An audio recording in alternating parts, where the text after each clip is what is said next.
começar que o meu pedido protocolado inicialmente, antes de começar o júri, do filho do senhor Onofre participar, estar aqui vendo esse júri, foi deselegante, confesso, talvez desonroso,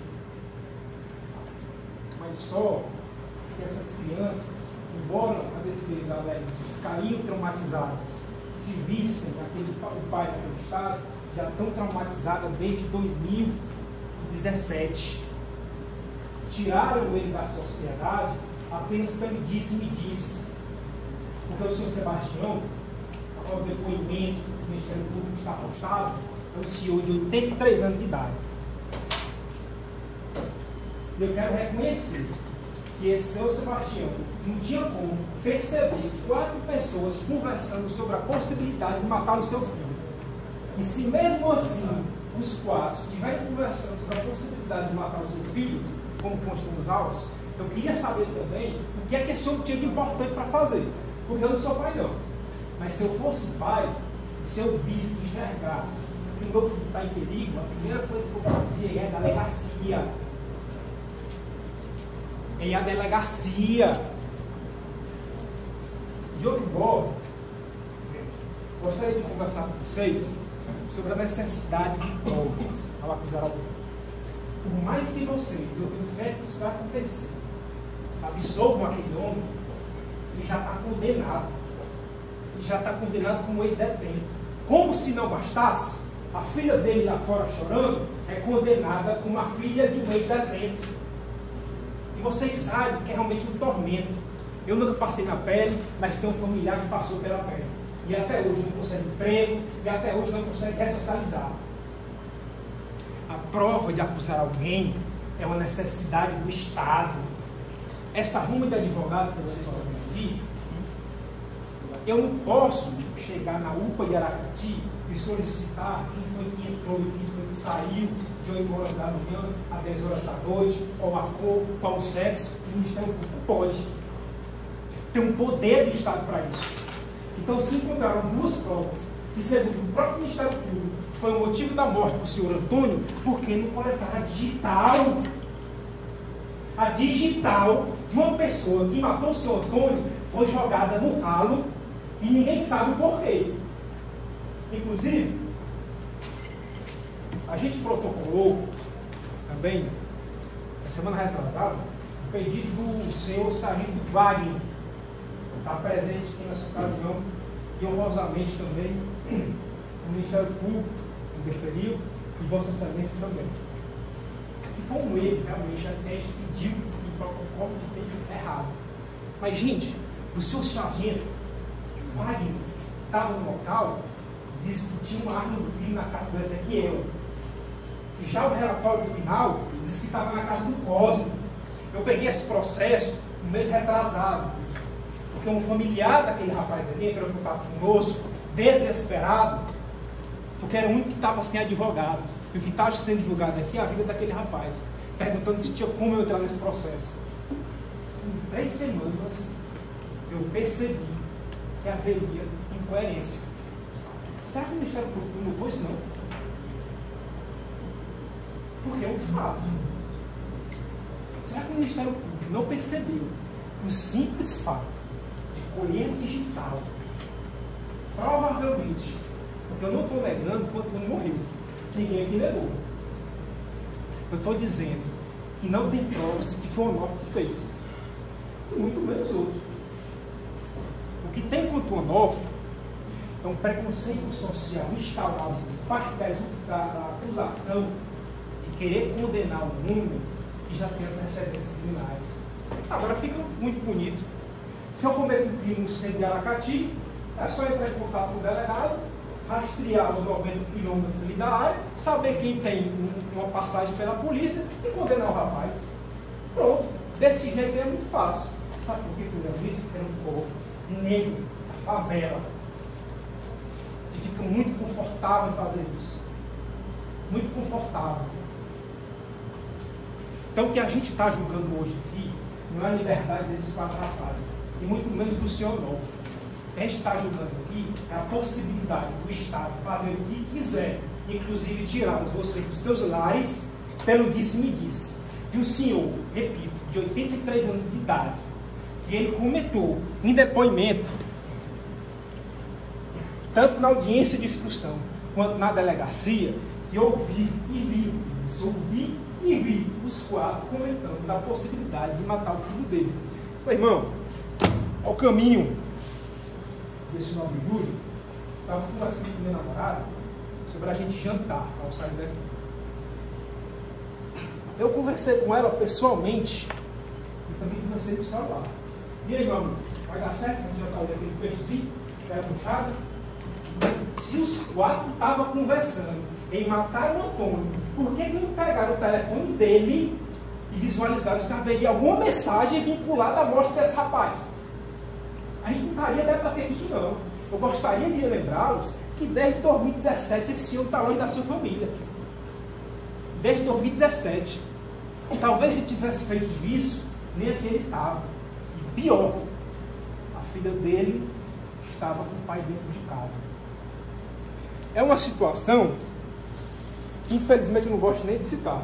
Vou lembrar as únicas duas provas que a gente tem no depoimento do senhor de 83 anos de idade e de uma senhora cuja mãe é daquele homem, a senhora Dona Raimunda, que inclusive a acusação disse que não precisava do depoimento deles.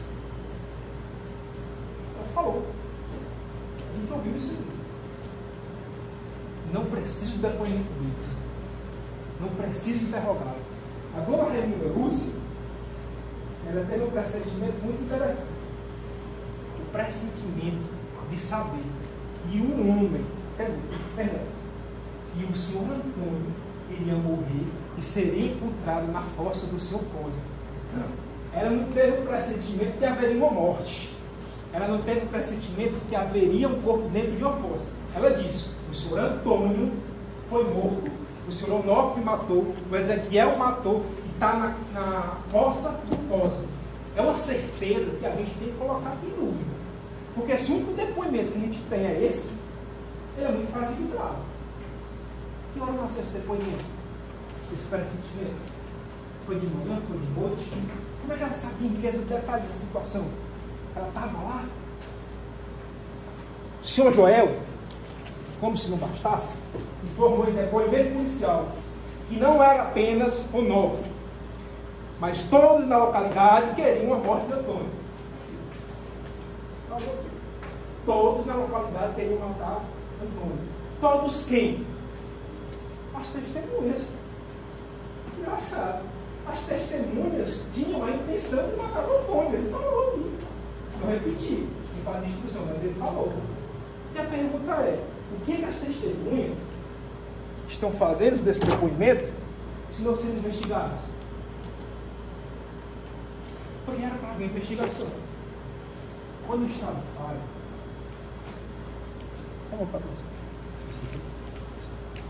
quando o Estado falha, ele acaba com a vida de uma família, com a vida de um homem.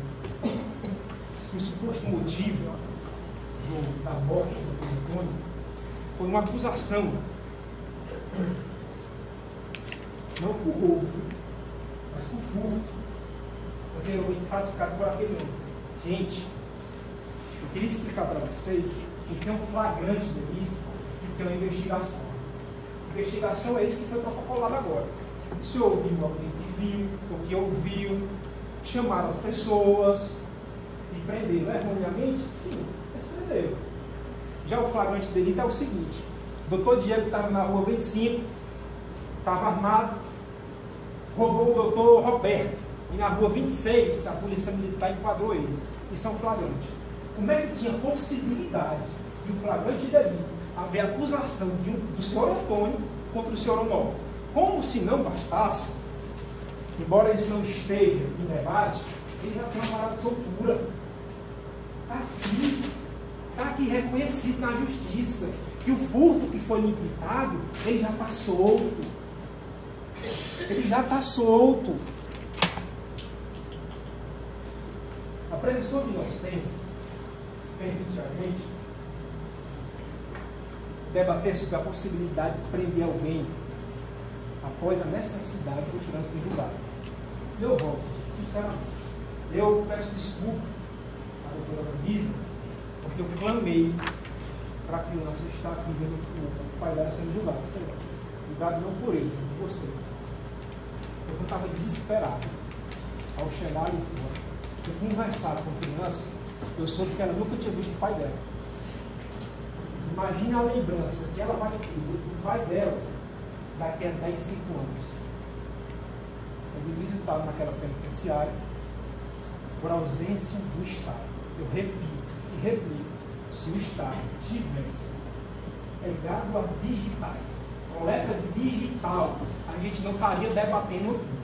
A insegurança que vocês têm hoje talvez seja por conta disso. E se vocês estão inseguros, vocês devem me sofrer. E não trago insegurança para vocês. Eu trago segurança ao dizer que o indúbio pro réu permite que, se você tiver dúvida se aquele homem matou, eu não estou dizendo que ele não morreu, não. Ninguém aqui debateu isso. O que a gente está debatendo é a possibilidade daquele homem ter matado ele. E pelo que tem no processo judicial, ele não matou ninguém. Perdoe dizer isso. Embora soe deselegante, mas é a verdade.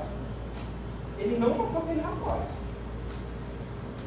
Eu até, também aproveitando a mesmo do nobre colega advogado, desafio o Ministério Público a fazer uma prova. Eu desafio. Porque na tréplica é eu que culpo aquele rapaz. Porque não tem. Até agora não tem. A defesa teve a oportunidade de fazer isso em 2017 não fez. Acusação. Teve a oportunidade de fazer de lá para cá, inclusive agora. E a demonstração é que não tem necessidade de ouvir o interrogatório da acusação, das testemunhas da acusação. Isso é a única coisa que eles têm aí, meu irmão. Nem segurança, o próprio Ministério Público tem na acusação. Porque se eu tivesse uma testemunha contundente de que faria o interesse de vocês voltar para a solução do cliente, ele estaria aqui falando para vocês. Com certeza estaria aqui falando para vocês. E eu trago certeza para vocês. Porque vocês, ao chegar em casa, eu me sinto muito confortável ao vir aqui debater sobre esse processo. Mas eu estaria desconfortável se estivesse aí. Desconfortável, essa palavra. Porque a única coisa que a gente tem nesse processo é incerteza. Incerteza da autoria.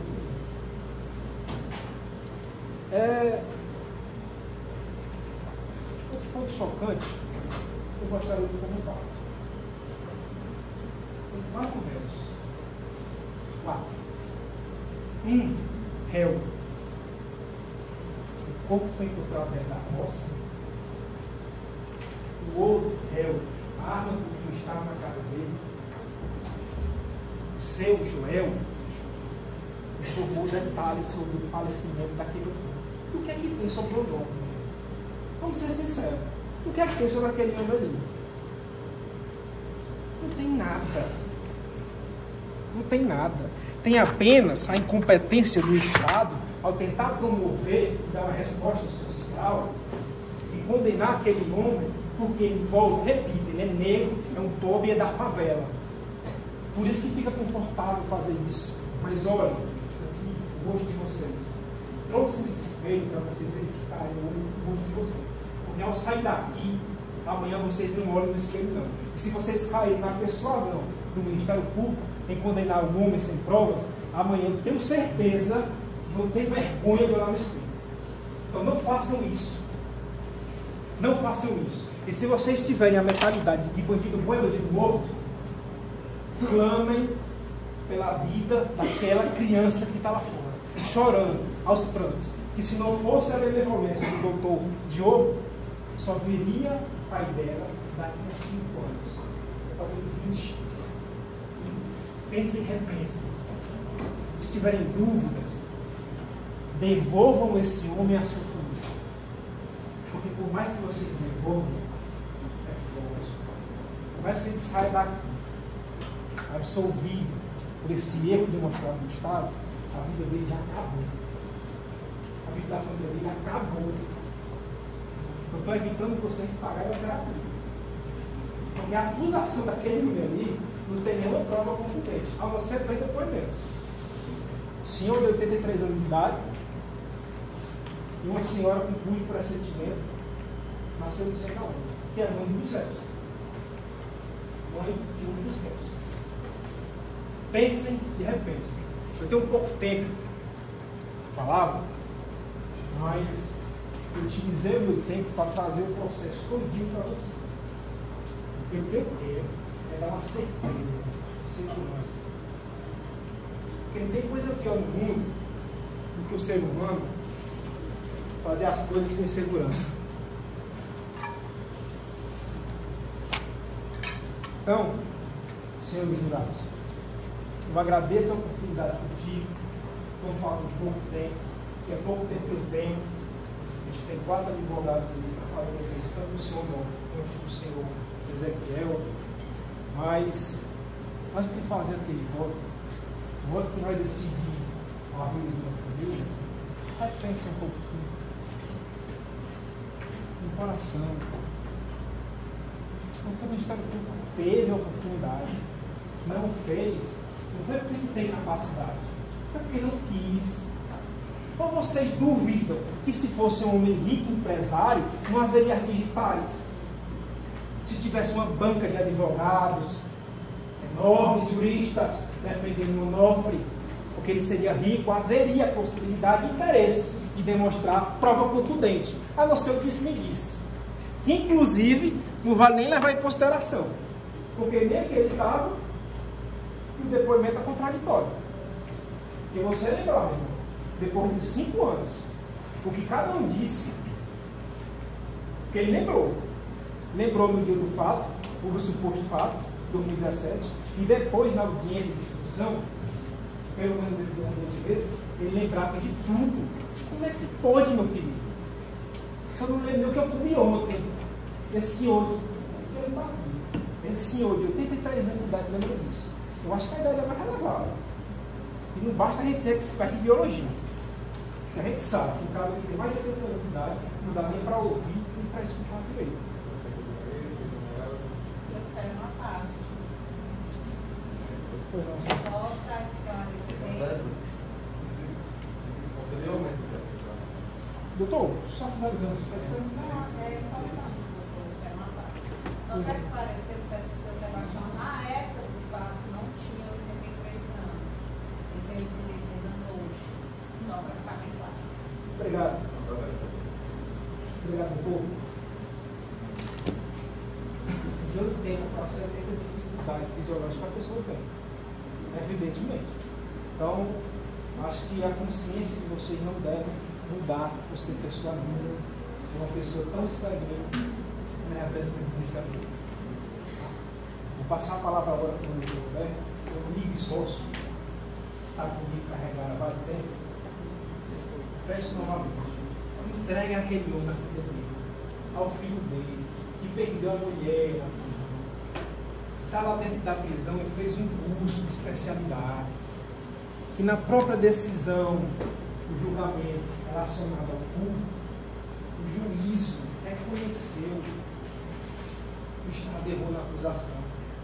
E embora o membro do Ministério Público informe que a cada 90 dias é analisada a prisão desses caras, tem que ter uma coisa, é infecção minha. O juiz pode errar. Com todo respeito, o juiz pode errar também. Ou não pode? Todo mundo é ser humano. Coloque aquele homem de volta na casa de sua filha e evite pagar terapia. Passa a palavra ao doutor Roberto. Quero os cumprimentos também aos cientistas, a membros do Ministério Público, aos colegas advogados também, mas principalmente para vocês, jurados, que hoje estão aqui na posição de excelência de representantes do povo.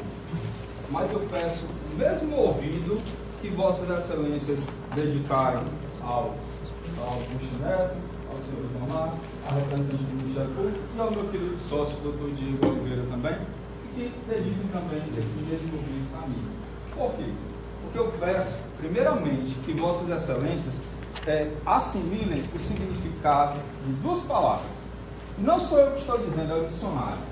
É a palavra fato e a palavra possibilidade. Segundo o dicionário, fato é aquilo que pode ser comprovado, é reto e não há dúvidas. Possibilidades dependem de circunstância, a qualidade do que é possível. E por que eu peço a vossas excelências que tragam essas duas definições para hoje e que assimilem? Porque essas duas possibilidades vossas excelências vão poder comparar e vão concluir ao final, ao fazermos justiça, que uma das duas foi utilizada. Só que eu vou explicar a vossas excelências que apenas uma delas é aplicada no processo penal. O Ministério Público trabalhou com possibilidades, certo? Trabalhou com possibilidades, tanto que não trouxe as principais testemunhas. Por quê? Pelo menos se eu for trabalhar na possibilidade, para mim, para que não fossem ridicularizados aqui, porque é justamente baseada, senhoras e senhores, vossas excelências, baseada num depoimento que, se vossas excelências vissem o vídeo, não dá para dar crédito nenhum, que é o do senhor Sebastião sabia. E outra, um pressentimento, uma quimera, algo onírico. Isso não existe, você não pode condenar ninguém por um sonho. Não se sabe que hora foi esse pressentimento. Da dona Raimunda sabendo que ela era para estar aqui.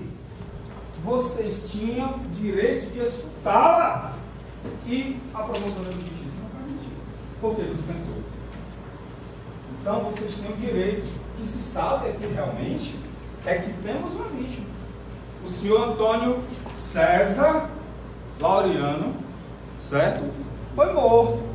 E é claro que tenha esse sentimento em todos nós da punição, porque vidas não podem ser ceifadas, senhoras e senhores, e não ter uma punição. Mas não podemos também estar imbuídos desse sentimento exacerbado do punitivismo, porque quando se tem isso, se condenam inocentes. E a situação aqui que está acontecendo hoje é justamente essa. Estão condenando um inocente. Vou explicar para vocês que o Estado ele tem todo um aparato, toda a tecnologia, tudo mesmo, como disse o meu colega Diego Oliveira, para comprovar uma morte dessa. A autoria, para se comprovar a autoria de uma morte dessa. E nós não temos testemunho ocular, nós não temos exame de DNA, nós não temos perícia. Então, o que eu posso dizer aqui para Vossa Senhoria? Só fazendo uma comparação. O Ministério Público poderia, com todo esse aparato do Estado, ele poderia ter se apoiado no andaime de 4 apoios, ou de 6 apoios, aqueles feitos para construir prédios. E o Estado simplesmente se apoia, senhoras e senhores, um cavalete capenga, responsável simplesmente no motivo cavalete de 2 pernas, um depoimento que não tem pé nem cabeça e uma quimera. Será justo condenar o senhor Onofre por uma quimera, simplesmente porque não se sabe, senhoras e senhores, a hora que foi esse pressentimento? Certo? A dona Raimunda não está aqui. E eu digo mais uma vez, vocês têm o direito de tê-la aqui para que ela explicasse para vocês. Eu não sei se vocês iam rir, porque aqui não é lugar de risos, mas pelo menos vossas excelências iriam se convencer que a raiz da acusação do Ministério Público é como uma raiz de mamoeiro, que numa chuva pouco forte, ele vem abaixo. E aí vocês vão ter toda a certeza. E aí realmente o Ministério Público tira realmente o motivo de acusar o meu cliente, o senhor Onofre, de um sonho, de um pressentimento, de uma inscrição. E aí fica aquela situação do Estado realmente ter sido desleixado. E aí ainda fica aquela definição, mantenha aquela definição que eu pedi, fato e possibilidade.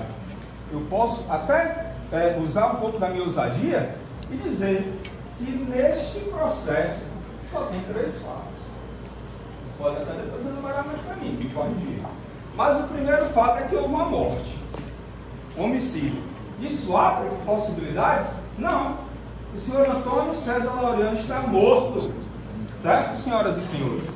O segundo é o total desleixo do Estado, tendo todo aparato para poder comprovar esse homicídio. E aí, simplesmente, esse segundo motivo é um desleixo, a falta de responsabilidade do Ministério Público do Estado em comprovar, sendo que tem toda a tecnologia, todo o aparato. E o terceiro fato é justamente considerar o seu Onofre e aí acusá-lo. Sendo que o fato, esse fato não se mantém. O Ministério Público usou esse fato, usa isso como fato. Mas no processo não tem, senhoras e senhores, nenhum fato que condene o senhor Onofre. Não tem. Você pode ler o processo, as 557 páginas deste processo, que vocês não encontrarão de forma alguma, porque não há nenhuma técnica científica com relação a DNA, a perícia e muito menos testemunha ocular. Então, eu gostaria que vossas excelências entendam que o processo penal, ele trabalha com fatos. E quando não se tem fatos concretos, nós estamos lidando aqui com vidas que podem passar de 12 a 30 anos na cadeia, sendo que já puxou 6. Só que o que aconteceu aqui, o Estado já errou uma vez com esse rapaz, quando deixou ele 6 meses sem uma audiência de instrução, sendo que a própria Justiça diz que o tempo é desarrazoado para manter uma pessoa sem audiência. 6 meses, e a Justiça soltou. Então peço a vossas excelências que não permitam que o Estado erre pela segunda vez com essa pessoa. Se eu for trabalhar com possibilidades, o que é que eu posso dizer? Que o senhor Antônio César Laureano era um drogado. Me permita dizer isso? E aí não há nenhum interesse realmente de encontrar. E aí coloca quem? Coloca-o a parte da sociedade que já puxou cadeia, para que vossas excelências entendam, e que já tem um carimbo, porque a sociedade pune antes. Ele pode ter passado um dia na cadeia, mas ele já tem carimbado o nome de irreparável, de puxou cadeia, de ex-presidiário. São esses os estigmas que a sociedade colocou no seu Onofre, sendo ele inocente nesse processo. E aí eu digo a vossas excelências, é justo, mais uma vez, diante da falta de provas aqui, deixar o Estado errar mais uma vez com este homem. Então, simplesmente, é uma pessoa já estigmatizada, porque já passou 2 vezes pela mão do Estado, está passando a 2ª vez, e simplesmente o Estado vai errar com esse rapaz. Estão privando o senhor Onofre do convívio social, do convívio com a sua família, porque desde 2017 esse homem é clausurado. E aí eu peço, senhoras e senhores, vossas excelências, que realmente vejam que hoje, como o processo penal ele trabalha com fatos, e aqui nós temos possibilidades, devaneios, e aí simplesmente um depoimento sem pé nem cabeça, isso não se sustenta para se condenar uma pessoa. Tem as qualificadoras, essa pessoa pode passar muito tempo presa por culpa da imperícia e até do desleixo do Estado em realmente encontrar quem matou Antônio César Laureano da Silva, e que não foi o senhor Onofre. E eu digo a vossas excelências, não foi este homem, porque o processo não comprovou. E que o Ministério Público tinha a obrigação, por todo o aparato, e eu repito mais uma vez, por que eu estou dizendo isso? Para que vocês assimilem, porque todo o Estado, ele tem essa possibilidade.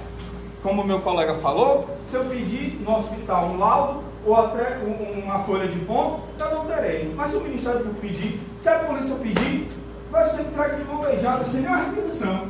Eu, na qualidade de advogado, se pedisse, precisa de uma autorização judicial. Simplesmente isso, senhoras e senhores. Só que, mais uma vez, eu peço a vossas excelências que analisem a situação e vejam que nós não temos fatos. E por que eu bato? Porque eu pedi a vossas excelências que assimilassem a definição de fatos e possibilidades. E aí um julgamento não se faz com possibilidades. E a possibilidade gera dúvida. E na dúvida, os colegas já disseram, em dúvida pro réu. Não permitam que o Ministério Público imprima mais uma vez a tintas fortes na testa daquele homem a qualidade de acusado, de presidiário, de culpado, porque esse homem não é culpado. Pelo menos não conseguiu se comprovar. Não há indícios de autoria por tudo que se leu aqui. Se vê justamente o Estado errando pela segunda vez por um estereótipo que já é batido: ex-presidiário, negro e pobre. E aí, mais uma vez eu peço a Vossa Excelência que na parte dos quesitos, por favor,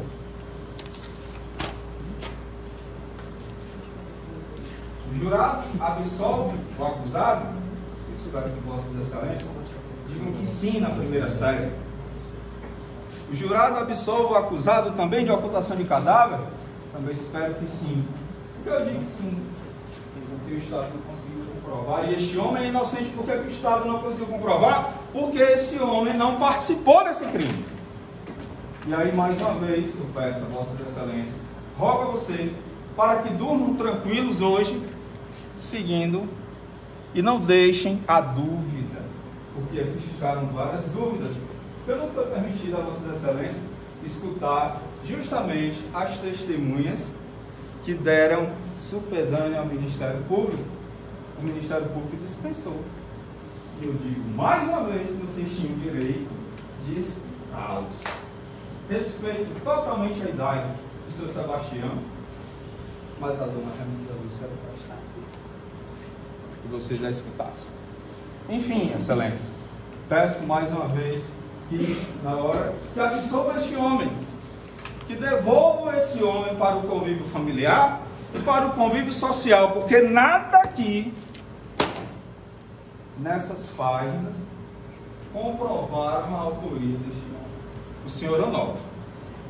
Não deixem o Estado errar com esse homem pela segunda vez. E o meu muito obrigado.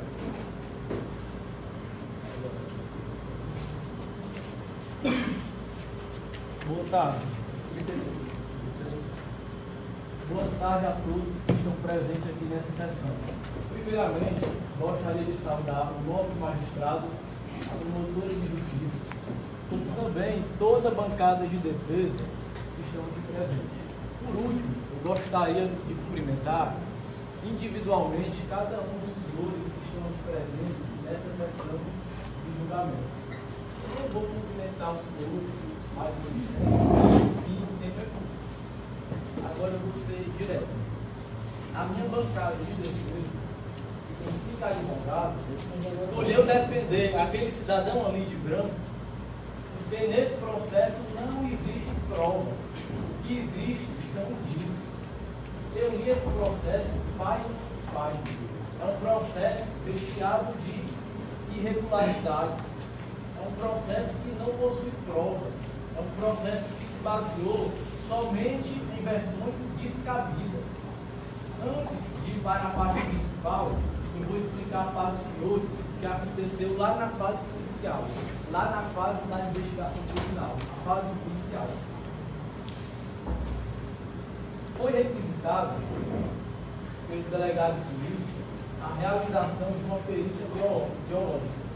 Para que serve essa perícia? Essa perícia serve para identificar o material genético da vítima, ou seja, para saber se o sangue que tinha na flor era da vítima, como também para possivelmente identificar as digitais de quem cometeu esse crime bárbaro. O Estado teve a oportunidade para fazer isso, o seu delegado, lá na fase inquisitorial, pediu. Só que, por incompetência do Estado, essa perícia biológica não foi realizada. Porque se essa perícia tivesse sido realizada, a gente saberia se o Ezequiel cometeu esse crime ou não. Por conta da incompetência do Estado em não realizar em primazia o seu dever de investigar, aquela pessoa está ali no banco dos réus. Eu vou mostrar aqui para os senhores alguns pontos desse processo, para corroborar com o que eu falei. De fato, a perícia foi requisitada na Polícia 44.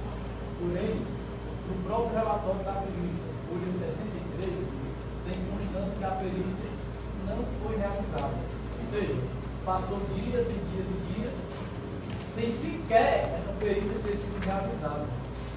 E acontece que surgiu um momento em que a investigação criminal, o inquérito policial, chegou ao seu prazo final. Acontece essa coisa. Devido à excessiva cobrança da sociedade do Estado para cima do delegado, ele optou por não fazer a perícia biológica, visto que já tinha a Raimunda Lúcia, que teve um pressentimento dizendo que o Ezequiel cometeu esse crime. A autoridade policial da época se baseou somente nesse fato, em um pressentimento para indiciar uma pessoa por um crime de homicídio qualificado. Outro ponto aqui também que eu gostaria de destacar, ainda no inquérito policial, conforme a nobre promotora trouxe aqui para a gente, se consta no relatório de local do crime de que a foice foi encontrada na casa do Ezequiel. Porém, no relatório final, que está na página 60, tem dizendo que a foice, a arma do crime, foi encontrada no local do crime. No local do crime é a casa de um dos acusados, que eu não vou citar o nome do vestido de ética, mas não era a casa do Ezequiel. Por quê?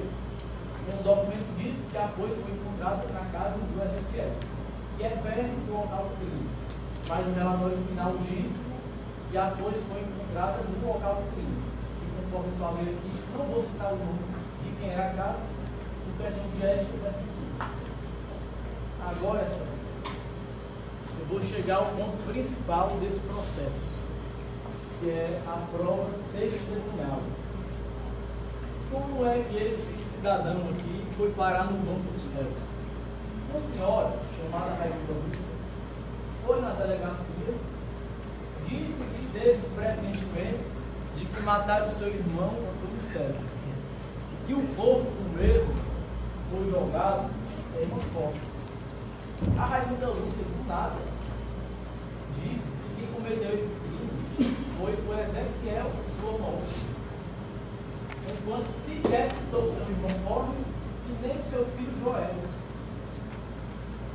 Foi perguntado também para a Raimunda Lúcia, lá na audiência de instrução do julgamento, uma audiência muito anterior a esse julgo, de onde ela teve esse pressentimento. Ela disse que teve esse pressentimento por uma questão espiritual, porque ela é evangélica. Eu não estou aqui para desdenhar da religião de ninguém. Afinal, a religião é algo subjetivo e não se discute. Agora, não é admissível uma pessoa ir na delegacia, ir no fórum, e falar que uma pessoa cometeu um crime bárbaro por causa de um mero pressentimento. E foi perguntado também para a Raimunda Lúcia, lá atrás, se afora a questão espiritual, ela teve mais alguma informação que ligasse o Ezequiel ao crime. Ela disse não. E somente ligou o Ezequiel ao crime por causa de um pressentimento. O que acontece, o pressentimento não vale para o processo penal. Pressentimento não vale para condenar. Para que haja uma condenação, tem que haver provas concretas e robustas. Tem que haver um conjunto de probatórios que se corroboram entre si e confiem na certeza. Acontece que no processo não existe nem uma prova. O que existe no processo são apenas indícios oriundos do pressentimento da Raimunda Lúcia. O que existe nesse processo é isso aqui. É um processo aqui recheado de diversas irregularidades. Dizer que o Ezequiel é um criminoso por causa de um pressentimento é brincar com a cara dos senhores e das senhoras. A prova testemunhal, para que possa se revestir de legalidade, para que possa ser levada em consideração, tem que ter dois requisitos: confiabilidade e credibilidade. de outro modo. Se uma testemunha vai na delegacia, vai no fórum, dizer que essa pessoa tem um crime, ela tem que basear em certeza. Não pode haver nenhum grau de incerteza. Por exemplo, se uma testemunha viu fulano de tal matando outra pessoa, e essa testemunha parece em delegacia, não pode para dizer isso, esse depoimento merece ser levado em consideração, porque ela viu. Agora, uma testemunha vai na delegacia, vai no fórum, afirmar que uma pessoa cometeu um crime, com base em um pressentimento, essa prova aqui, senhores, não pode ser levada em consideração para condenar.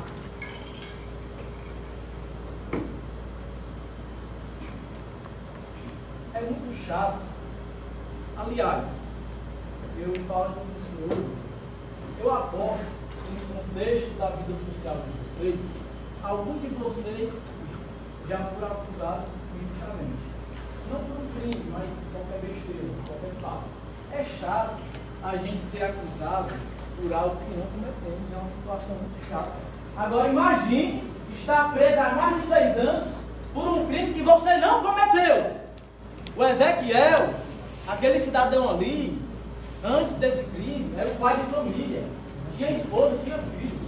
Por conta desse maldito processo, o Ezequiel perdeu sua esposa, perdeu o convívio com seus filhos, não viram seus filhos crescer e muito menos receber a bênção deles. Porque receber a bênção de um filho é sagrado para um pai e para uma mãe. Acontece que o Ezequiel foi privado de tudo isso por incompetência do Estado. Portanto, os senhores são juízes de fato, são excelências, são doutores de fato, só para acrescentar. São os senhores e as senhoras que vão definir o futuro daquela pessoa ali. Depende do senhor. Se o Ezequiel vai ter sua dignidade restaurada, ou vai permanecer no cárcere do Estado, isso aqui depende dos senhores. Os senhores têm total autonomia para isso. E um detalhe, os senhores e as senhoras não precisam justificar a decisão de vocês. Se os senhores quiserem absolver, absolvem. Os senhores não devem satisfação a ninguém. A mesma forma seria se os senhores optassem pela condenação.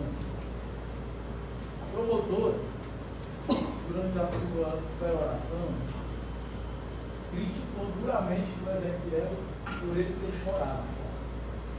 Acontece que para o Ministério Público, aquilo ali é só mais uma estatística. Eu não critiquei por ele ter chorado, não, senhor. Não. Me respeite. Aparentemente foi. Me respeite, eu não estou critiquei respeitando por ele ter mas chorado. eu estou respeitando a senhora. Não Para o foi isso. Ministério Público, aquilo ali é só mais um número. Mas para a defesa, para os senhores também, aquilo ali é uma pessoa, é uma vida, é um cidadão que está preso há mais de 6 anos por um crime que não cometeu. Então, senhores, esse processo, conforme foi relatado, é recheado de irregularidades. Tanto na fase de investigação, o Estado não investigou da forma correta, de modo que não fez a perícia biológica para saber se as digitais do Ezequiel estavam na arma do crime, como também, senhores, o processo o processo por si só se baseou somente em pressentimento, o pressentimento da Raimundo Lúcia. E a Raimundo Lúcia sequer teve o trabalho de dizer de onde veio esse pressentimento. Aliás, ela disse que o pressentimento veio de uma questão espiritual, mas foi perguntado se ela sabia mais de alguma coisa que ligasse ao Ezequiel ao Cristo. Ela disse que não sabia. Agora, com relação à senhora Camila, que veio aqui falar para a senhora, de fato, a Camila falou a verdade. Porém, em nenhum momento ela citou o nome de Ezequiel. Foi perguntado para a Camila se o Ezequiel era uma boa pessoa, ela respondeu que sim.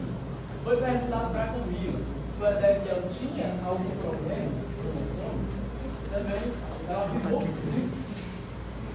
E foi perguntado para a Camila se ela soube do envolvimento do Ezequiel no crime, ela disse que não. Ou seja, a testemunha que falou a verdade dos senhores afirmou que o Ezequiel não tinha motivo para cometer esse crime bárbaro.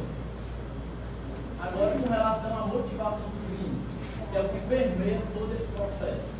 Consta desse processo aqui que ocorreram na fazenda do senhor português que supostamente foi cometido pelos acusados. Isso é o desse processo. Por conta disso, os acusados teriam se revoltado, mataram o Antônio por caguetagem. Eu acho que esse é o termo correto de fato. Isso é a motivação do processo, a motivação do crime. Agora, senhores, eu trago aqui um documento importante.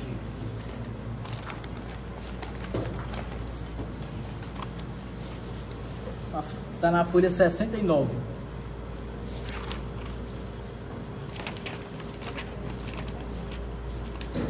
Esse furto aqui, ocorrido na fazenda do senhor Antônio, virou um processo, virou uma ação penal que está sendo julgada pela vara criminal da atual. Vou mostrar para os senhores. Aqui tem o nome dos acusados. E a data de protocolo foi no dia 27 de janeiro de 2017. Esse não está acontecendo aqui. Está vendo?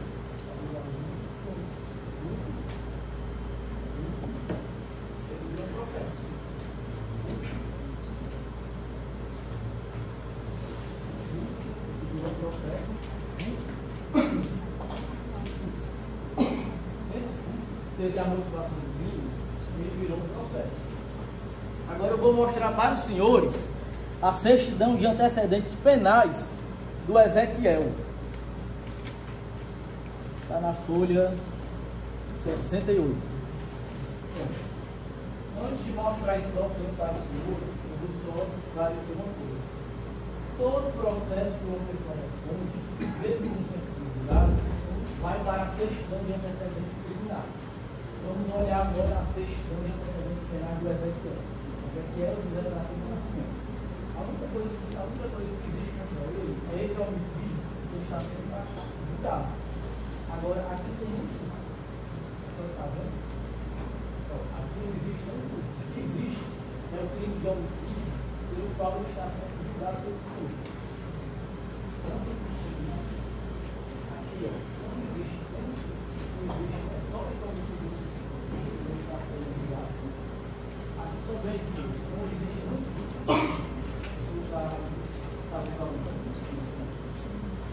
Aqui também não existe isso, não existe.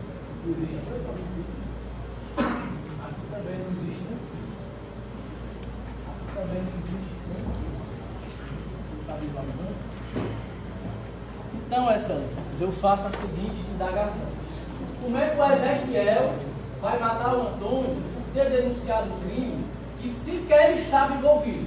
Porque o Ezequiel vai privar sua liberdade, vai colocar em risco a sua integridade, a sua dignidade e honestidade, para matar uma pessoa que entregou um crime e sequer cometeu. É uma situação que nos faz refletir. Por que uma pessoa vai matar uma outra pessoa por esta ter denunciado um crime que sequer estava envolvido? Então, senhor, conforme eu relato novamente, esse processo é dotado de diversas irregularidades, do início ao fim.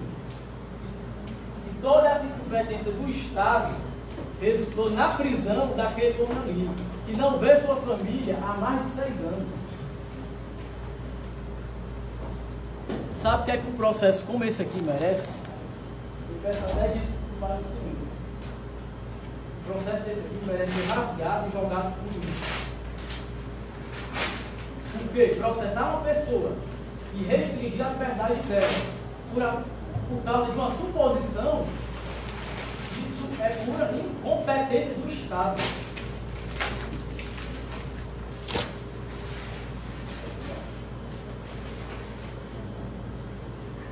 Então, nobre julgador,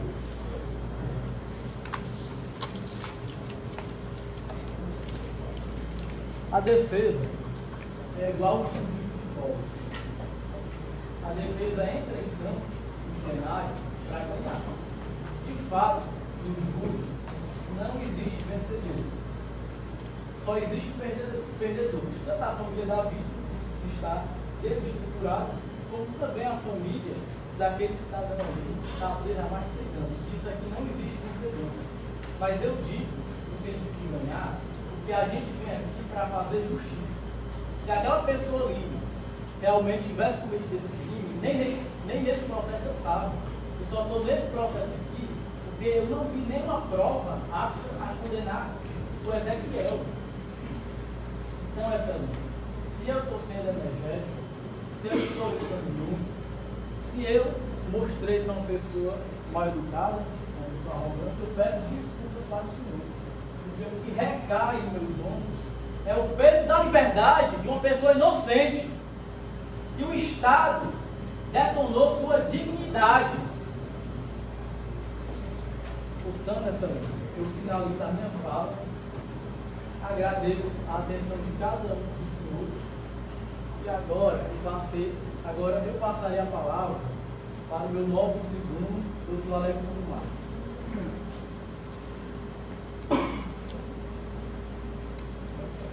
Senhores, no dia de hoje, nós estamos aqui para decidir as vidas de 4 pessoas.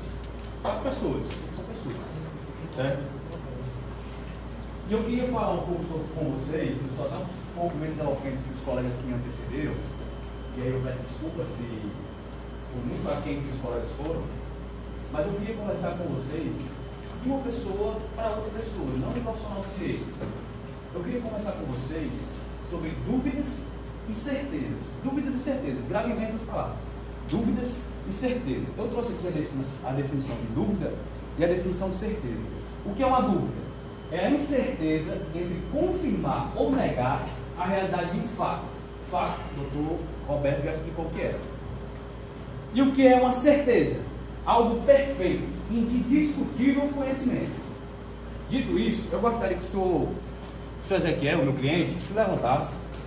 Eu até já pedi autorização do Vossa Excelência, para que ele pudesse ser conduzido até aqui à frente. Porque... Por aqui, ó, por aqui mesmo. Porque da onde eu venho, quem dita a sentença deve brandir a espada. Quem vai ditar a sentença, apesar de quem vai escrever é o senhor doutor Tobélio, mas quem vai ditar a sentença são os senhores. E eu gostaria que os senhores olhassem, pode sentar aqui, meu chefe. Não, pode deixar essa cadeira mesmo, porque a gente já está sendo humilhado, vamos terminar a humilhação. Eu gostaria que os senhores, na minha fala, olhassem as pessoas que o senhor ou vai condenar, ou vai absolver. Porque esse daqui não sou eu não. Aqui, quando o júri acabar, vou pegar meu carrinho, ó, partiu. Agora esse daqui que vai colher. Na verdade já colheu, porque ele está 6 anos, se não me engano, 5 anos de alguma coisa. Pronto, 5 anos de alguma coisa preso. Ele aqui vai colher. Já está colhendo, na verdade.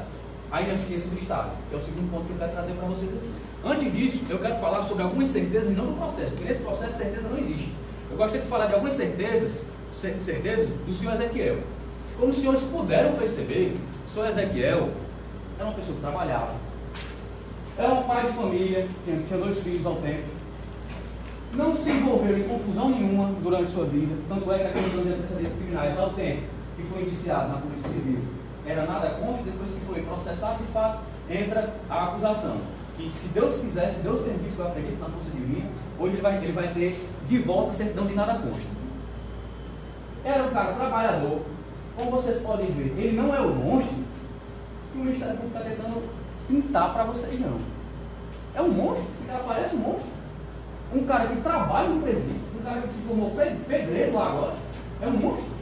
Não tem, é um desafio até a promotora, na sua réplica, se quiser usar, o desafio que eu quero usar réplica, eu desafio a trazer aqui um elemento de fato. Fato esse que o doutor Roberto já explicou que é. Um fato. Não é ouvir dizer, não é intuição. Aí vai transformar o direito penal em quê? Intuição. Aí vai começar a condenar pessoas por conta de intuição. É isso mesmo que vocês estão me dizendo? Intuição é intuir hoje à noite, que eu estava dormindo, que dá tal pessoa cometeu um crime, aí a delegada de polícia, vou lá, porque alguém intuiu, está o inquérito irresponsável. Irresponsável. Porque está aqui, ó, eu quero mostrar. Delegado, ele solicitou que fosse periciado o machado. A promotora disse que era o instrumento do crime, o objeto do crime. Mas ele não é. Sabe por quê? Não é. Porque ele não foi periciado, ele é apenas um objeto. Para saber se era do crime ou não, ele deveria ter passado por uma perícia biológica, para estabelecer se o sangue que estava no machado era da vítima e se existia alguma digital naquele machado. Porque se existia alguma digital naquele machado, eu não vou nem entrar no sangue. Se existia alguma digital naquele machado, já esclareceria 50% da dúvida que está na nossa cabeça hoje. Que é quem foi que matou o seu Antônio. Porque matar, alguém matou. Porque ele está morto. Ao matar, alguém matou. A dúvida é quem foi. Aí a promotora vai dizer aqui que é objeto de crime. Objeto de crime, para ser objeto de crime, deveria ter tido a perícia biológica. O delegado, pasme, o delegado, que é delegado, não sabia quem era. Nossa, aqui, ó. Doutor Emerson, nós estamos aqui para esse de um homem. Ele não é mulher, nem é maluco, não. Ele é um homem. Ele contou para vocês aqui que saía de casa de 5 da manhã de bicicleta para poder vir trabalhar lá na Aracati. Isso aqui não é brincadeira, não. Isso aqui não é de quem fala mais bonito, não. Isso aqui é de processo, isso aqui é de prova. Vamos lá. O delegado solicitou uma requisição da perícia biológica do machado. Eu vou entregar ele aqui e aí vocês vão passando. Olhem bem o que foi que o delegado perguntou aí no segundo pedido. Olhem bem. O delegado, vai chegar para vocês, o delegado não sabia se aquele sangue que estava no machado era ou não da vítima. É por isso que eu digo que não é objeto de crime, é objeto.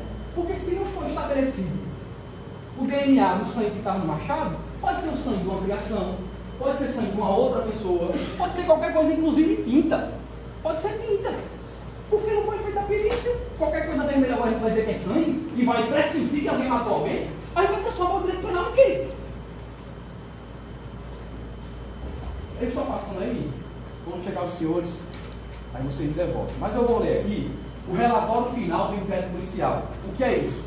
É uma peça que o delegado faz e envia para o Ministério Público, concluindo a investigação que ele faz. Eu digo investigação aqui, desse modo, porque isso não é investigação, não. Isso é palhaçada. Isso aqui é uma palhaçada. Isso aqui, me perdoe, é uma palhaçada. O que foi que o delegado disse? Foi requisitada na página 63 do processo ou 60, inscrito, porque o processo foi digitalizado. Aí tem essa confusão aí, 60 ou 63. Foi requisitada a perícia biológica, que até o momento não foi concluída. Ou seja, até o momento de ele enviar o inquérito para o Ministério Público, o relatório final, não tinha sido concluída ainda a perícia biológica. Aí ele continua. Nos instrumentos do crime apreendidos, visando detectar a presença de material biológico da vítima e assim robustecer ainda mais os elementos de convicção neste inquérito reunidos. De fato, o Machado, ele viria robustecer, vamos dizer assim, fortalecer o que estava sendo dito naquele inquérito. Porque, olha, eu não estou discutindo aqui, eles são inclusive todos da mesma família. Eu acredito que de fato existem 4 pessoas inocentes aqui. Não vou só puxar o direito do meu cliente, não, apesar que o meu cliente é Ezequiel. Mas o delegado tinha dúvida de quem de fato cometeu o crime. O delegado, isso não é o delegado. Aí ele pega e diz, rapaz, eu estou com dúvida. E a perícia ao cliente não foi entregue. Não foi entregue. Para dizer, rapaz, olha, aquele sangue que estava no machado do Dr. Antônio, ou do seu Antônio, e tinha ou não tinha a digital de alguém. Poderia até não ser nem desses 4 aqui, a digital que tinha naquele machado. E o sangue também poderia não ser, seria sangue. Mas vamos considerar que era sangue. Poderia ser o sangue de outra coisa. E eu digo outra coisa, porque poderia ser um animal, poderia ser qualquer outra coisa. O delegado não sabia e continua. Entretanto, considerando que já há indiciados presos e os demais elementos dos autos já apontam com clareza, veja a audácia, apontam com clareza, ele não disse que não sabia, porque ele mandou periciar, apontam com clareza a materialidade e os indícios de autoria, o resultado dessa perícia será encaminhado posteriormente sem prejuízo desse relatório. Eu pergunto à promotoria, cadê o relatório biológico? Cadê a perícia biológica? Ó, isso aqui, ó. Não, eu estou fazendo minha sustentação, sabe quem interromper? Não, então pronto, a senhora usa sua réplica. A senhora usa sua réplica. Isso aqui, ó, isso aqui não é nada. Isso aqui não é nada. Isso aqui é uma palhaçada. Palhaçada. Porque como é, amigos, novamente, eu quero me contei aqui, porque de fato houve um homicídio. Isso é fato. Mas não há certeza nesse processo nenhuma. Não existe certeza nesse processo, gente. Não existe. Aí vamos lá, vamos falar agora de algumas certezas que nós temos sobre a vítima. Para a gente comprovar uma linha de raciocínio. Foi dito durante todo o processo, vocês conseguiram visualizar aí, né? Foi dito durante todo o processo que a vítima era usuária de drogas. Era uma vítima trabalhosa, inclusive, os autos. Os senhores não vão poder ter a oportunidade de ver, porque, inclusive, eu até vejo os papéis ali na joelho. Mas a vítima já tinha passagem pela polícia. Então, eu vou saber disso.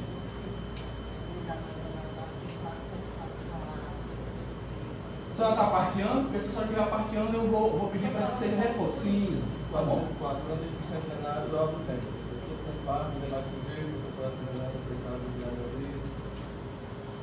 E eu estou desrespeitando a integridade das coisas. Estou falando dos autos. Está nos autos, a cerimônia de residência criminais. Eu não estou mentindo. E se eu estiver mentindo, eu vou sentar. Eu não sei de nada. Pronto. Vamos lá. Eu vou pular essa parte, porque de fato, todo mundo já falou aqui do histórico da vítima. E eu vou fechar aqui, você último a falar, pelo menos até agora, eu vou pular essa parte. Todo mundo já sabe o histórico pregressa da vítima. Não vou voltar nesse ponto. De fato, eu até concordo com a promotora desse ponto aí. Vamos falar então da ineficiência do Estado. Esse ponto aqui eu quero pegar. O Estado é o maior ente que existe. O Estado é o maior poder constituído que existe. O Estado, na sua magnitude, ele não consegue comprovar a autoria de um crime. Ele consegue comprovar que de fato um crime existiu, porque existiu, mas ele não consegue comprovar a autoria de um crime. Aí eu lhes pergunto, por que ele não consegue provar? Porque não teve como? Por incompetência? Ou por outro motivo? Na minha visão, é incompetência. Isso se chama incompetência. O que é incompetência? É você ter a oportunidade de fazer algo e não fazer. Você pode provar, inclusive no dicionário. O delegado teve o tempo, gente. O Machado estava lá. Era só mandar periciar, inclusive ele até mandou. Mas cadê que cobrou? Cobrou a perícia. Se ele tivesse realmente cobrado, interessado em resolver esse crime, porque ele estava interessado em resolver esse crime, não. Ele estava interessado em entregar um inquérito, porque tem prazo para entregar, ele estava interessado em cumprimento. Porque se ele tivesse interessado em desvendar quem foi que matou o senhor Antônio, ele tinha colocado esse cara aqui, ó, atrás da grade, não. Porque ele de fato pediu, mas ele poderia ter cobrado da Preforce que enviasse. Porque consagrando lá no laudo pericial que o sangue do Machado era da vítima e que existiam digitais, a gente ia brigar agora para saber de quem eram os digitais. E por que as digitais estavam no Machado? A gente não tem. Aí a gente tem o quê? Um processo capenga, como meu colega disse. Um processo capenga em que o delegado o Ministério Público em acusar 4 pessoas em um ouvir dizer, porque não vem me dizer que esse processo não é baseado em ouvir dizer que ele é, e um pressentimento. Eu quero pegar um pressentimento, porque a pessoa que teve um pressentimento, a promotoria dispensou. Porque eu queria perguntar, de fato, como foi que ela pressentiu isso aí? Novamente, eu volto a esse ponto. Nós vamos começar a condenar pessoas por pressentimento. Isso vai virar barbárie. Eu acho preocupado. Vou condenar. É assim que ele vai se comportar agora. Cadê todo o processo penal? Cadê a cadeia de provas? Amigo, é complicado nesse lugar. O Estado, em toda a sua grandeza, não conseguiu comprovar que você de fato matou alguém. Aí eu, advogado que assumiu o caso há mais ou menos uns 30 dias, venho de Mossoró para cá, para poder tentar provar que meu cliente não fez nada. Quem tem que provar que alguém fez alguma coisa é o Estado, gente. Não é assim que funciona, não. Se o Estado não consegue provar, não está provado, não existe. Aí me diga, quem foi que o Estado provou esse processo para vocês? Me diga. Desafio a promotora utilizar aqui a réplica para dizer o que provou. Provou com uma mãe. E eu me coloco também no lugar dela, como pai. Uma mãe, que é a mãe do senhor Joel. Uma mãe, que, segundo ela, pressentiu que um irmão tinha morrido. E um pai, muito abalado, que cita o nome de várias pessoas, mas não cita. Ele disse que ouviu falar. Inclusive, ele disse que no dia estava lá na Aracati. Ele ouviu falar de quem? Aí essa certeza que o Ministério Público tem, que fornece para vocês, esse tem que ser desse. Se a gente vai começar agora a embasar o direito penal, é desse jeito? Começar a usar pessoas, eu ouvi dizer.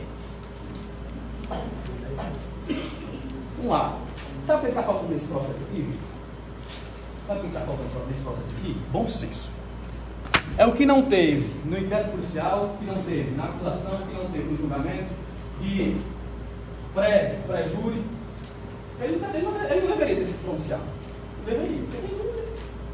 Aí joga para cá para os advogados fazerem das tripas coração, porque pergunta: quanto é que ele está pagando por estar aqui? Estou aqui de graça, por me importa do processo. Porque chegou aos meus ouvidos lá em Mossoró que um inocente ia ser condenado. Eu corri.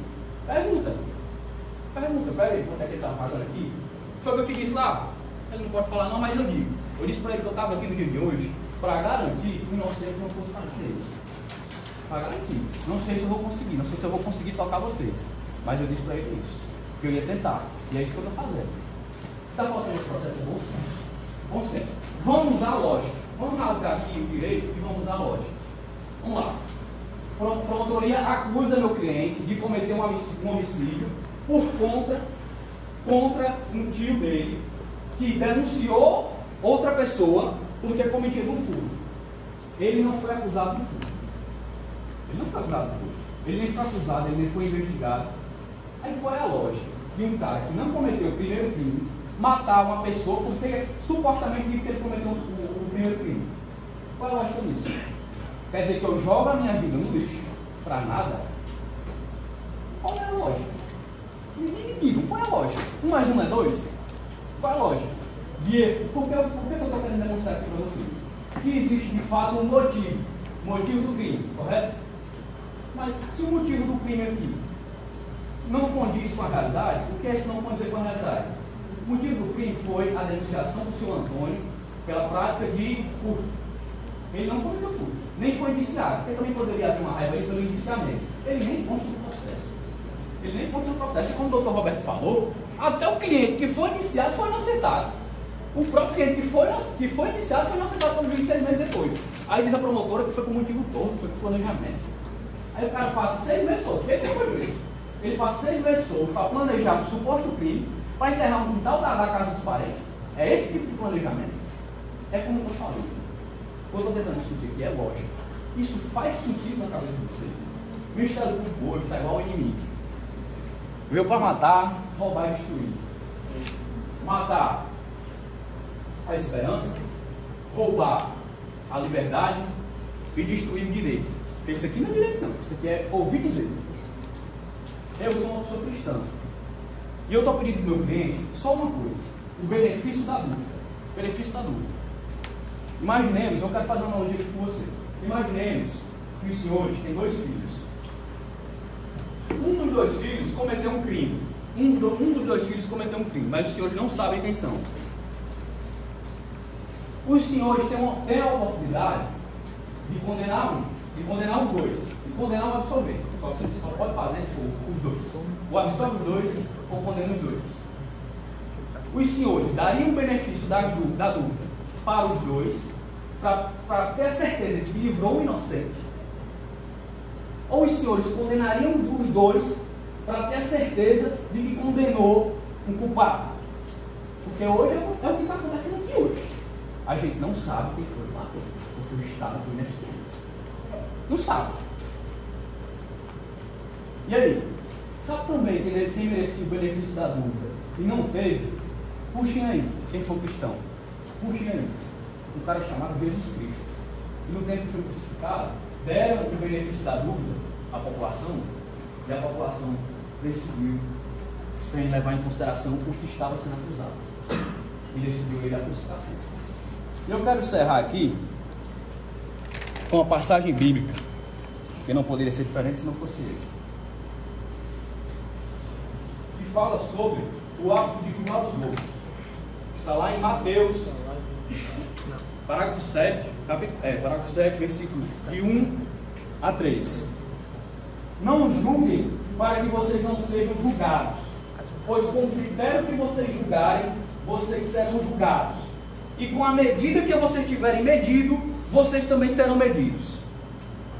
Eu pergunto a vocês, se fosse vocês, nessa situação aqui, ele está sendo humilhado. Ele está sendo humilhado.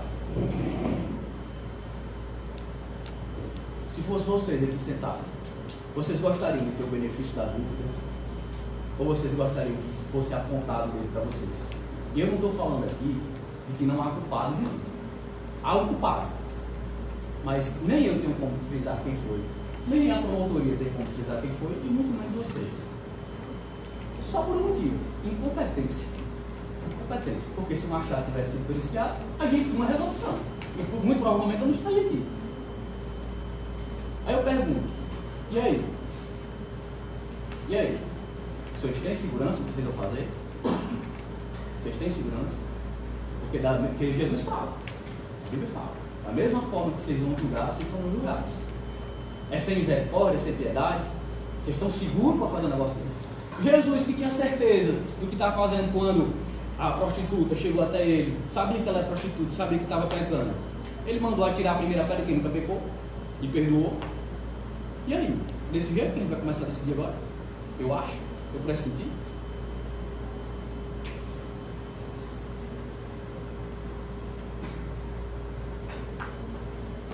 Não tenho mais nada para falar não. Agora a decisão com vocês, o doutor Jardel vai explicar os pedidos aí, a decisão está na mão de vocês. Aqui existe 4 minutos. 4 minutos aqui. Nenhuma delas tem certeza de nada. A única certeza que nós podemos ter também é que isso perdeu aqui, ó. Esse daqui perdeu quase 6 anos.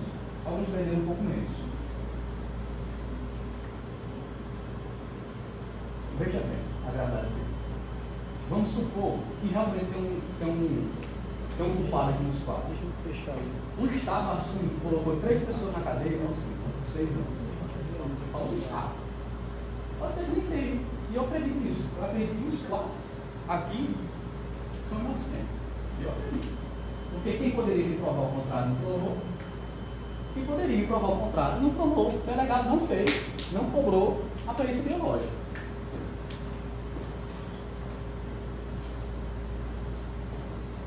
Ele deveria estar vestindo isso aqui, é o senhor, pode entrar. Quem deveria estar vestindo isso aqui é você. Você. Isso aqui é o arauto da justiça. Quem deveria estar vestindo isso aí era você, o senhor. O injustiçado aqui é você. Estou apenas organizando as ideias. Eu fico muito triste de o Estado, e toda a sua magnificência, não ter conseguido provar que você é culpado. Porque de fato você não é. E aí ter feito uma arapuca jurídica, argumentativa, para colocar você e sua família dentro da garganta, por bater meta. Porque não me diga que foi outra coisa que não foi. Bater meta. Se tivesse tido um pouco mais de paciência para esperar o laudo, ou cobrar, a gente teria certeza, pelo menos alguma certeza a gente teria. Pelo menos o Machado foi periciado. Para sentar lá.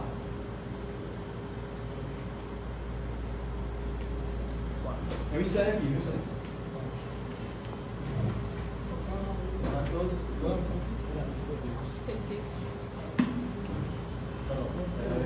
Encerrar o que eu falei, para mostrar um pouco da debate, agora vamos ficar a defesa da exterior. A doutora Wanda vai fazer uso da réplica.